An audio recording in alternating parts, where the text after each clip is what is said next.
The United States and multiple European nations are taking major action today against Russia in response to its alleged role in the poisoning of a former Russian spy and his daughter in England. Today, the United States announced it will be expelling 60 Russian intelligence officers, including 48 from the Russian embassy and 12 from the UN. The U.S. will also close the Russian consulate in Seattle due to its proximity to a submarine base and Boeing. Russian officials and their families have 7 days to leave the country. The White House says the actions reduce Russia's ability to conduct operations that threaten U.S. national security, and that the U.S. and its allies are making it clear to Russia that its actions have consequences. Our relationship with Russia is frankly up to the Russian government and up to Vladimir Putin and others in senior leadership in Russia. We want to have a cooperative relationship. The president wants to work with Russia, but their actions sometimes don't allow that to happen. The poisoning in the UK that has kind of led to today's announcement was a very brazen action. It was a reckless action. It endangered not just 2 individuals who were poisoned, but many civilians, many innocent civilians. And this is not the type of conduct that the United States or allies can accept. Joining me now is Niall Stanage, White House columnist for The Hill. Niall, thanks for being with us. The UK expelled 23 Russian diplomats 2 weeks ago. The U.S. is now expelling 60. What message does the U.S. action send to Russia? Well, it sends a message of seriousness, I think, Tanya, and it also sends the message that the US is standing by the UK, its major and most stalwart ally. This is, I think, particularly significant because, frankly, this administration's ship of state has steered a rather uncertain course on this matter. There was initially some equivocation from the White House about whether Russia was responsible for this attack on the former double agent in England. Then there were much stronger statements from people like Nikki Haley, the UN ambassador. But then there was a phone call with President Trump and Vladimir Putin where the president apparently did not raise this. So this latest announcement puts the US and the UK back on the same page. You make very good points. Then what do you think changed between that phone call, let's say, and today's announcement? You know, it's difficult to really identify what specifically changed, but certainly there was a lot of controversy about that announcement. It was well known that both the president and his chief of staff, John Kelly, were angry that details of that call between Trump and Putin had leaked. So I think this is really a way of emphasizing the solidarity between the US and the UK. And a senior administration official who spoke to reporters today was also talking about it in terms of showing that the US was paying attention to its own security and sort of presenting it or framing it in those terms. Yeah, absolutely. Now, of course, Russia's foreign minister says they will respond. Should the US be concerned? You know, a couple of ways of looking at that. One way is, yes, it is always a source of concern when 2 major adversaries get into a situation of rising tension. When that happens, there can be misunderstandings, there can be escalations that can run out of control.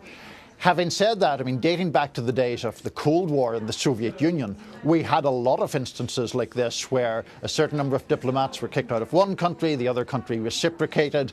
It was a kind of dance that didn't lead to disaster. And I think, you know, most people believe and certainly hope that that will be the case here. Absolutely. Now, Niall, as we mentioned, President Trump had a phone call with Putin recently in which the UK incident did not come up, but he does say he wants to meet with Putin in the near future.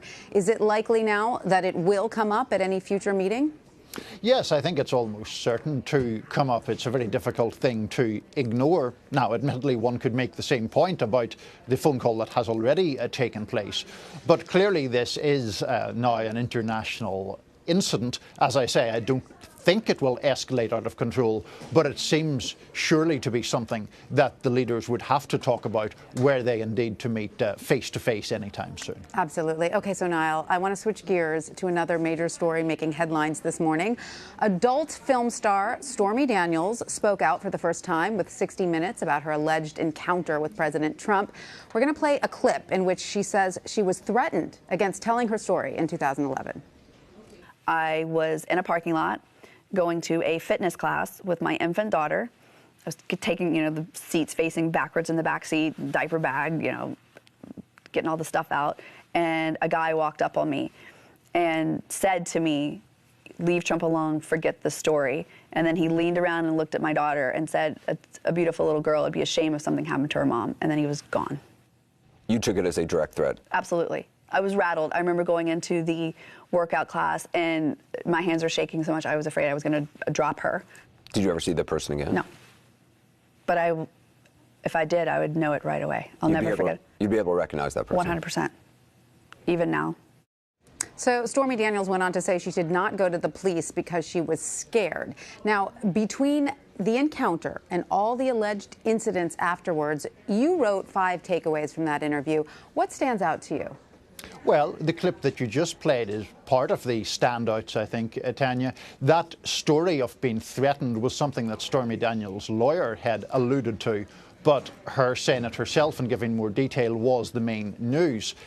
In saying all of that, some of the details here had been previously reported, but I do think that it makes it very different when Stormy Daniels herself is talking about them in an interview to such a high-profile show as 60 Minutes. The overnight ratings, as I understand, were around 23 or 24 million people. I mean, that's a huge audience, and it does, it seems to me, clearly include people who will not have followed every twist and turn of this, so it will be news to a share of that audience, and that's an enormous number of people to hear some pretty embarrassing details or accusations from President Trump's perspective. It certainly is, and we do know the president pays attention to audiences and to numbers of viewers. So there are also separate questions about whether that $130,000 hush payment violated campaign finance law.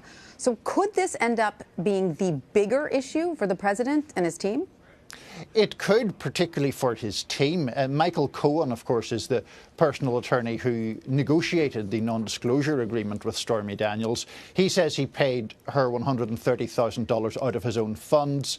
There is some debate about whether that is an in-kind campaign contribution, and this was very ably covered by 60 Minutes last night. That could become the bigger story, and I think it also is a pretext for journalists at all news organisations to continue digging into this story. This story is never going to be a good one for President Trump, so that in itself is a problem. Sure, indeed. Now, the president did tweet today, "So much fake news, never been more voluminous or inaccurate, but through it all, our country is doing great." So that appears to be a response, even though he doesn't name names. Is this something the president should stay away from addressing directly? As a political matter, I think it is. I mean, obviously the president has a propensity to hit back at people all the time. But in this case, the case of Stormy Daniels, I think it would fuel the story further were he to engage in personal attacks on her. Of course, his de facto silence will make some people think she's telling the truth. But that seems less risky to me than him stoking the flames further by some perhaps rather personalized attack. All right, Niall Stanage, White House columnist for The Hill, thank you so much for joining us. Thank you.